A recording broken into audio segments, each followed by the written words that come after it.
Another episode of We're Not Doing a Podcast. Mark Weber here with Jarret Lease. And before we get into kind of the fun and trivial things in sports, just want to give a quick memoriam to Drew Hassenbein and Ethan Falkowitz, two Long Island kids who were unfortunately murdered last week. The news kind of trickled down when we were filming our last show, but normally we really don't like to talk about things like this, but it's two kids from Long Island, from Roslyn. They just got back from being a team from Syosset, and the incident happened in Jericho. These are two kids that if we were 14, Jarret and I would have known, and it's a very sad day. And despite all the things that have been happening in sports, been very sick to my stomach the last few days about this. It's definitely difficult to even find the words for something like this happening. You know, they were also two star tennis players. The picture you actually sent me last week when one of them was at the US Open, that picture with Novak Djokovic that just got to me even more. So look, there's no words that you can find. You just hope that the families of these two young kids are getting through this as best as they possibly can. There's just not much you can say. It's just a horrible and senseless tragedy that occurred on just a random night. So it really, really is tough to see something like that occur. Yeah, and as two Jewish kids from Long Island, that's kind of the way I first pitched this podcast when we first started. Could have been anyone that we knew really well, and it really hits home. It's home for where Jarret and I grew up. But moving on, the New York Knicks, lighter news. They won Game 5 against the Miami Heat. Their season still goes on. Jarret, do you still feel confident moving forward, or do you feel like that was kind of one last hurrah before the season ends? I do feel like it was one last hurrah before the season ends. Now, going into Game 5, I felt the Knicks, if they went out the way it was looking in that first quarter when they were down by 10, my tune on the overall season would have been totally different to what I think it is sitting here right now. Of course, you want the Knicks to come back and win this series and go to the Eastern Conference Finals, but it's going to be tough. Miami hasn't lost at home in the playoffs thus far. You know they're going to be ready to have that kill shot for the Knicks in Game 6. But the fact that we as Knicks fans got a performance from JalenBrunson in that regard, I think so many Knicks fans can take going into what I think will be the offseason very soon. The Knicks have a superstar on their team. And going into the season, we didn't think that was the case. We loved the signing of JalenBrunson. I thought it was a good move, but he shocked everyone. And that performance last night was one of the greatest Knicks performances in the history of the franchise. He was absolutely incredible. So the fact that we got that type of performance and this team showed the want to win that game, I've been saying that to you. I love saying one team wanted to win, the other team did it. They both want to win. It's the NBA. They're professional athletes. Actions speak louder than words. And the Heat, by the way they were getting to every loose ball, looked like the team that has wanted it more in this series. So the fact that the Knicks put everything on the floor in Game 5 in that win, I can at least say this team showed a good amount of pride. But let's see what happens in Game 6. Maybe there's a little momentum. You never know. All the pressure now is on the Heat. They got to close it out tomorrow in Game 6. JalenBrunson with one of the best games in Knicks history, as Jarret mentioned. First game of 35-plus points, 7 rebounds or more, and 7 or more assists in the postseason for a New York Knicks since Walt Clyde Frazier in the 1970 Finals, Game 7. So you could argue that is the second best performance by a Knick single-handedly of all time. Statistically, it is. It was incredible what JalenBrunson was able to do. Now, you talk about toughness. You talk about Brunson being a star. What's the one adjustment that the Knicks have to make to win in Game 6? Adjustment needs to be what they did in Game 5. JalenBrunson's got to play 48 minutes. Quentin Grimes, if he has to play 48 minutes, so be it. But can he physically play 48 minutes? That's going to be, well, look, I think they'll be able to physically do it. I think they'll be able to actually stand on the court and play. It's just a matter of, can someone else help out JalenBrunson in game 6? And that to me is someone hopefully getting hot from 3. Can Quentin Grimes catch fire and make 5 threes in game 6? Who knows? Can Obi Toppin luck into a couple of threes, make 3 or 4 threes, and space the floor against the Heat? That's the key. The Miami Heat are going to adjust to what JalenBrunson did in game 5 and make someone else besides Brunson beat them. They'll double him. They may triple him, but they will not allow JalenBrunson to do what he did in game 5. And that means someone else has got to step up. And I think that key for me, it's RJ Barrett. He has really surprised a lot of us in these playoffs. I think I said in the beginning, before the playoffs started, I want RJ Barrett gone in the offseason. So I think I flipped. Yeah, that was a popular YouTube Shorts clip of you saying that. I got to change my tune. I've been very impressed with what I've seen from RJ Barrett in these playoffs. Other than the first 2 games against the Cavs, he's been money for this team. He really has been. And he's been such a huge part in this series because I love Josh Hart, but this is a terrible matchup for Josh Hart. He's just not been good at all in this series. They've gotten in his head a little bit too. So someone other than Brunson has to be a little bit of a hero in game 6 and hopefully a game 7. And I think those 2 guys are RJ Barrett and Quentin Grimes. Who do you think would be your X factor to pulling off a miracle in game 6? So the most realistic X factor is RJ Barrett. In this series, he's averaging 23 points, 47% shooting from the field, and 41% from 3-point range. That's the best of any Knick by far. I mean, Julius Randle is the second best 3-point percentage with 32%. So you're talking about a 9% differential between RJ and Julius Randle. And Julius Randle is definitely one of their go-to 3-point shooters other than JalenBrunson for the Knicks this season. So it's got to be RJ Barrett. RJ Barrett really has to step up big. We saw what he was able to do against Cleveland. He was phenomenal in that series. If he could do the same thing against Miami, because Miami is going to crash on Brunson. They're going to make sure he's not abusing the paint, especially because he is really struggling from 3. Brunson is shooting 31% from 3. They know their game plan. Eric Spoelstra is the best coach in the NBA right now. They're going to go after JalenBrunson. So RJ Barrett has to step up because we sure as hell know that Julius Randle is not built for the playoffs. He's just such an enigma. I mean, one day, Knick fans, we love him. The next day, we would trade him for a bag of balls. It's just incredible what Julius Randle is. I don't have confidence in him. He's also a guy, it's just, you look at his body language in these games and you're just like, do you even want to be out there? You got to go for these loose balls. You got to get these rebounds. And there's been so many times in this series where he has just not contested on box outs and getting rebounds. And he is just not closed out on defensive sequences. And that's led to easy Miami Heat baskets. Julius Randle has just been so frustrating to watch because you know what he's capable of. This guy was just named to his second All-NBA team in the past 3 years. So look at what we're talking about. He's a good player, but you just don't know which version you're getting of Julius Randle.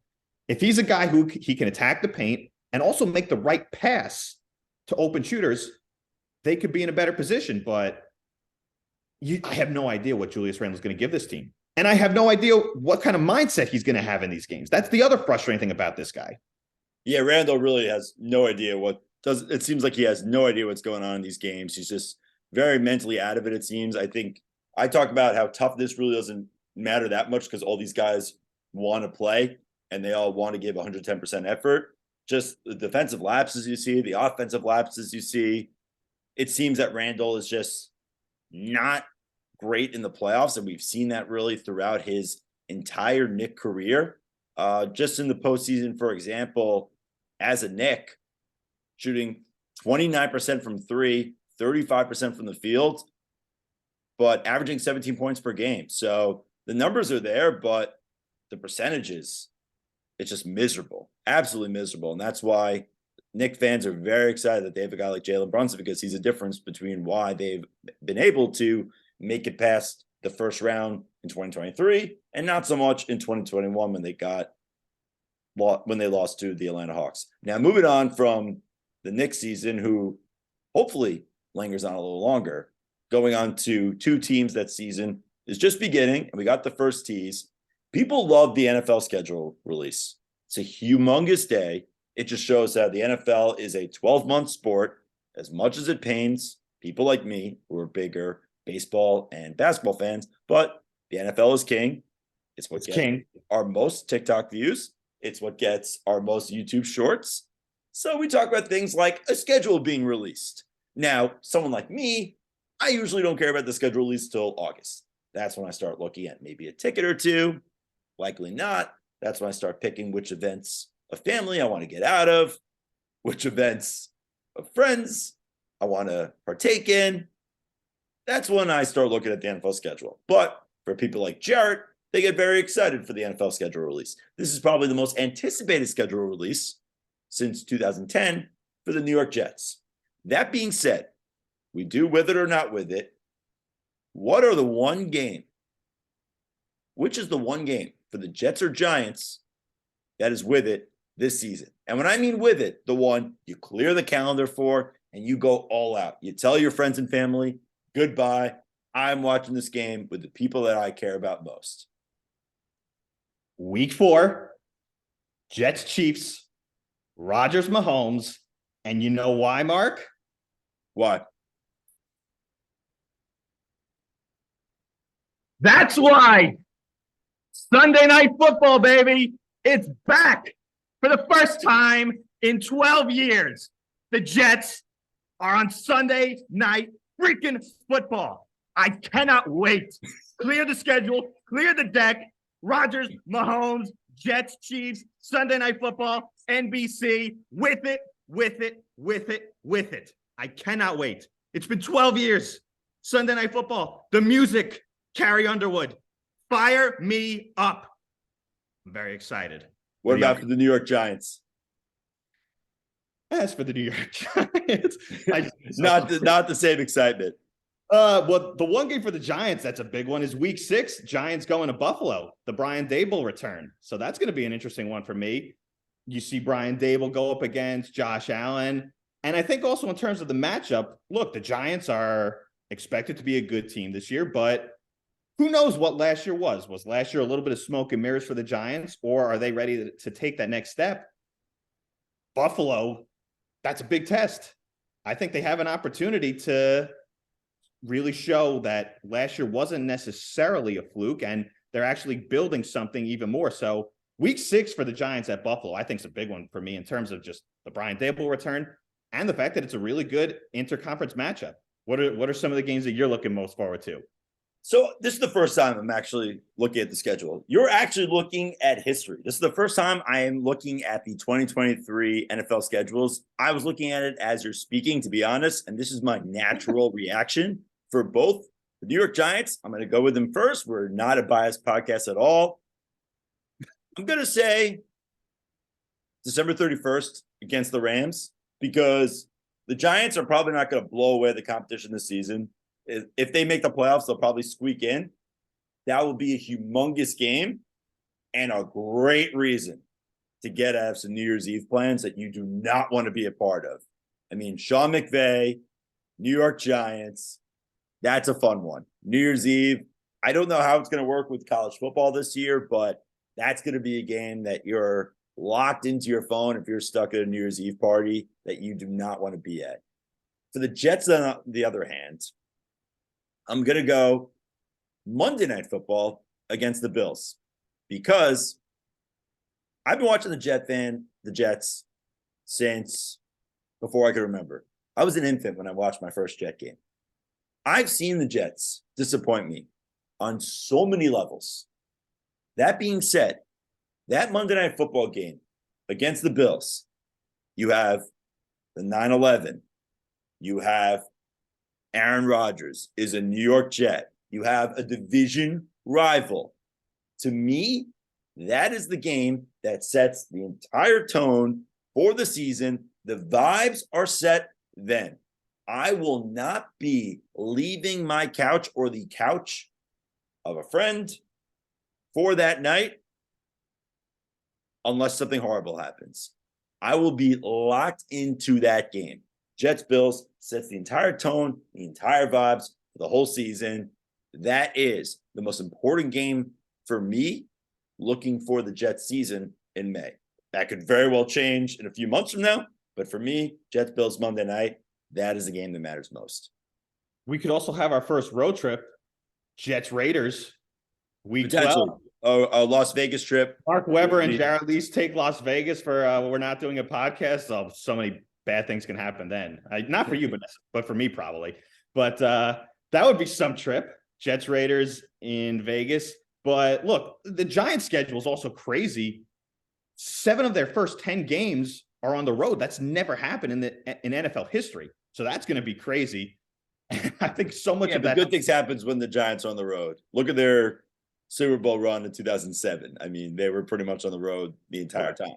But the funny thing about it is so many people today were saying, why is that the case? Well, the reason is because the NFL schedule makers just want all these primetime games for the Jets at home with the Rodgers. They just want all the primetime games with the Jets at home. Stick them at home for all these games early on in the season. But it's going to be a real test for the Giants. Look, yes, the Giants have historically done well on the road, but 7 of 10 to start your season on the road, that is a very difficult task. So it'll be interesting. The NFC is a lot easier than the AFC. The AFC is an absolute gauntlet. But looking at the Jets, they're one of the 5 most talented teams in the NFL. Go win the games. Go win the games. I think this is an 11-12 win football team with this schedule. And as far as the Giants go, I think they're 9-7-1. I'll throw in a tie for the Giants like they did last year. Which week do they tie? Maybe against the Patriots. That'd be fun. The battle of the doofy quarterbacks, Mac Jones and Daniel Jones. The battle of the Jones. Keep it up with the Joneses. Yeah, exactly. Patriots, Giants. Do you have high hopes for the Jets this year? You got to have some. I'm excited, but there's a limit. There's a limit. Same thing with the Giants. Excited, but there's a limit. All right, moving on from excitement to just sheer disappointment. Jarret, there's a lot to talk about with the Mets, but you seemed very aggravated throughout the week. Pretend you're the president of the Mets fan club. What is your State of the Union for the New York Mets as of today in May 2023?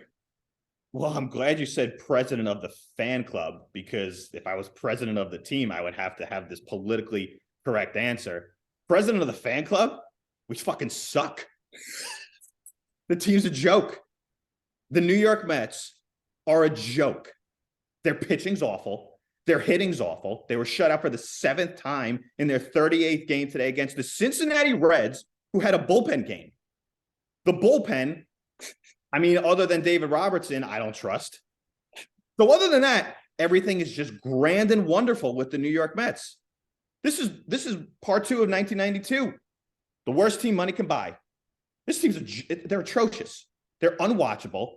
They're pathetic. And there's no hope with this team right now. Honestly, I don't know what's going on with this rotation. It's an absolute mess. I know we'll get into MaxScherzer in a little bit when it comes to what's wrong with him, but all right, let's get into that. What is wrong with MaxScherzer? He has a 5.56 ERA this season. He's one of the greatest pitchers of all time. Has the red carpet to Cooperstown. 76 ERA plus, which is just pitiful. What is going on with MaxScherzer? And how do Met fans feel about this guy right now? I mean, do they think he's just done? Do they think that he has any time to rebound? Is it just a little bit of injuries? Or he's just a guy that's taking the money? What do Met fans feel right now? Look, my pessimistic Met fan view is once you put the Met uniform on, you're finished. So that's my view of it. But look, you hope there's plenty of time for MaxScherzer to recover and hopefully get his season righted, but it just doesn't look good. Every other day there's a new injury with him. He had the suspension. It's just totally up in the air right now. Whereas can Max Scherzer even be a middle of the rotation pitcher at this point? I'm past the point of saying the Mets have a top 2 ace rotation with Verlander and Scherzer because Max Scherzer's just been terrible going back to the end of last season. And Kodai Senga hasn't been that great either. So who is your number 2 pitcher? Because Justin Verlander, on the other hand, has been decent. The number 2 pitcher right now is Kodai Senga. That's how bad the rotation is. The rotation is Tyler McGill, who's a number 5 at best, Joey Lucchesi, who's not good, Max Scherzer, or someone filling in for Max Scherzer, David Peterson, who shouldn't even be in AAA, who's awful. That's your rotation. Every single day, the Mets are behind. This team is just, they're going nowhere. I'm going to ask you a 2-part question about Max Scherzer. 1, does this remind you of Tom Glavine when he joined the Mets? They joined the Mets at the same age, had very similar careers, both had the red carpet to Cooperstown, and 2, given aging players joining a team that's been in duress and now has a bit of a spin, does Max Scherzer kind of make you worried for Aaron Rodgers joining the Jets? You know I had to go there. That thought has entered my mind. Trust me, because as a Met and Jet fan, I try to be optimistic before things happen. And then when the results usually come in, I just throw my hands up and be like, well, could have saw that coming. Why am I surprised? But comparing Max Scherzer to Tom Glavine, Max Scherzer is the bigger disappointment because the contract, you're giving him $43 million a year. And the Mets, yes, when Tom Glavine was on the team, they had World Series aspirations, but you didn't necessarily feel it as much as you do now. This team has World Series goals. And if Max Scherzer's pitching the way he's pitching, there's no chance. So he's been an unmitigated disaster versus Tom Glavine. So it's really just tough to see what's going on with Max Scherzer right now. But comparing Scherzer to Aaron Rodgers, God, just keep Aaron Rodgers in bubble wrap. Keep that man healthy because everything is riding on number 8 for the New York Jets. We need to keep that man healthy. And sure, I'll temper my expectations a little bit because I'm on the high train right now versus you. You're being calm, you're being modest, which is the proper thing to do. I'm the irrational nut job, so I guess that's what makes this a decent podcast, Jekyll and Hyde. So we'll see. But I'm very hopeful and confident that Aaron Rodgers is going to have an MVP type season this coming year. Real quick topic. Syracuse today picked up a big-time recruit for Syracuse basketball, Donnie Freeman. Now, we talk about Adrian Autry and his impact on the organization, on the program, whether or not he could recruit. And he has the best recruiting class for the Orange since 2016. Granted, he is recruiting for the 2024 class. That is 8 years for Syracuse. It has been a long time. They now have 2 top kids in the top 105 according to 24/7, and Donnie Freeman looks like a pretty big deal. 32nd in the country, 6th power forward in the country, and the number 1 player in the DC metro area. Has Adrian Autry started to change your mind by getting 2 players in the top 105 with Donnie Freeman and Elijah Moore? It's exciting to see. Syracuse basketball stock is trending upward. And the name Donnie Freeman is amazing. The name Donnie Freeman sounds like a 1980 Jewish fraternity brother, honestly. So it's Freeman. I mean, that would be Friedman. Yeah, but whatever. But I was laughing before you said Syracuse. I thought you were going down the road of saying the Mets brought Gary Sanchez to AAA Syracuse. I was going to take my computer and throw it out the window if you went down that road. But Syracuse basketball is trending upward. When Jim Boeheim retired, I was pumped about it. It was time. And it's not going to happen overnight, but I'm very excited. Now, I know you are the biggest diehard Syracuse basketball fan there is. You're a much bigger Syracuse basketball fan than me. What are your thoughts on the upward trajectory of the Cuse basketball program right now. I mean, it was very hard to be optimistic given the recruiting classes that this team has had in the last few years, given that the fact that this is the first time since 2016, as I mentioned, that they now have 2 players in the top 105. Now, granted, to show how much of a difference, not like the 2016 class was a one-off. Syracuse did that every single year from 2010, starting with the Fab Melo Dion Waiters recruiting class to 2016. That is a really impressive run of being able to do that. And that's the program that Syracuse was, and the reason what attracted to it for us to want to go there as students. So it's a huge moment for Syracuse. You have to be very optimistic for Adrian Autry. This is one of the best possible starts that he could get. And it's finally time to be optimistic for the Syracuse program. I still don't know how they'll do in games without Jim Boeheim, because Jim Boeheim is one of the best coaches we've ever seen and probably will ever see. So how Autry does in those games is a great question. We've kind of seen Mike Hopkins be a great recruiter for Syracuse and then struggle with the University of Washington. But Adrian Autry, this is a tremendous start, and it's finally getting some excitement for Syracuse basketball fans before the season starts, because usually it's a wait and see approach for quite some time. There's reasons to be hopeful, and the ACC, I think, is wide open. Miami's really good. Virginia's good. Of course, you have Duke and Carolina, but I don't think that those 2 programs are setting the world on fire in the departures of Roy Williams and Mike Krzyzewski.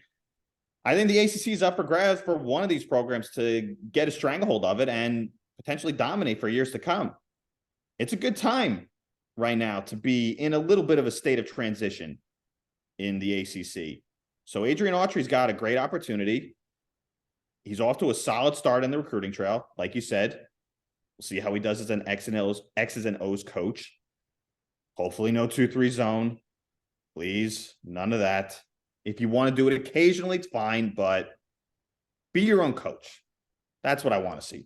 Be your own coach, and we'll see if Syracuse basketball moves in the right direction. I like the start, so. All right, so an extra bonus with it or not with it, kind of a surprise segment for Jarret, because I got to keep him on his toes. I'll give him some of the topics before, but I like to keep him on his toes, and especially for this one.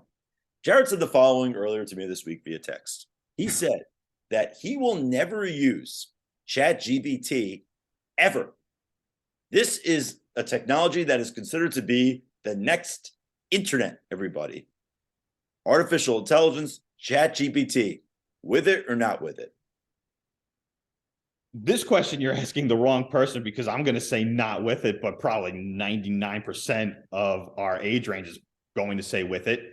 But every time you tell me about some sort of social media platform, I say I'm not doing it. I'm not getting on it. And then I get on it, and then I look at it, my eyes start to bleed, and then I become addicted to it. So you may be the worst influence in my entire life, Mark Weber. I mean, this podcast is called We're Not Doing a Podcast because I said we're not doing a podcast, and now we're doing it. Everything I say I'm not going to do to you, Mark, I end up doing. So right now I'm going to say not with it.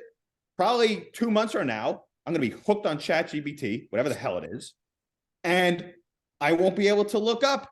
I'm going to have neck strains, and I'm going to have a whole load of problems in my life. So right now I'll say not with it, and then 2 or 3 months from now, I'll be absolutely addicted.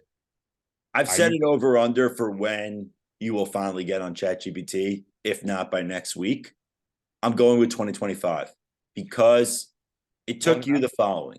It took you 4 years to get on Instagram. It took you 2-3 years to get on Facebook, I believe. I didn't know you then. Twitter, you were very quick. Twitter, you were on in 2010 before you were then kicked off Twitter. Snapchat, it took you 2 or 3 years to get on Snapchat. Never was into it, though. And it took you 3 years to get on TikTok. So given that 2-3 year range, which is on average, I'm going to go 2025. I'm going to go spring 2025 for when you will start using ChatGPT. And you'll be telling the next generation that you started using the equivalent of the internet 2 years after everyone else was. I'm always a man behind. you know? So that's probably, you're probably right. I mean, everything, you're a better time teller for me than myself. So I believe it. Well, we'll see. I mean, what makes you so into ChatGPT? I don't. I'm not used to it, but it's a new technology. I was hesitant to try it out because it was scary, but after playing around with it, it's actually pretty cool. It is better for if you're looking for an answer that is very detailed and you don't want to go through a lot of different links on Google. It will give you everything. Like for work, I've just used it. I asked one question and it was able to really give me a lot of details to show an answer that would have taken me 5 or 6 links to get. So it is cool in that you could also write tweets with it. You could write blogs with it. There are a lot of cool options with it. It will only get better. So I just wanted to play around with it, just early on and kind of see it from there. All right. For Jarret Least, I am Mark Weber. Jarret, just say something real quick so we could see you standing in front of the Jets Green Empire State Building. It's actually very funny because earlier in the podcast you said we're not a biased podcast where people are probably thinking like I have a button that controls which colors go in the Empire State Building. I'm not that powerful, people. Trust me. Don't worry about it. But yeah, cool little view. Jet gangrene. We'll see. Hopefully, good times ahead for the New York Jets and the New York Giants as well. Except when the Jets play the Giants during the season. But fun times ahead for the New York football teams. All right, the Empire State Building is looking for the Jet season. So is Jarret. I'm not so much, but football is football. For Jarret, I'm Mark Weber, and we will see you next week.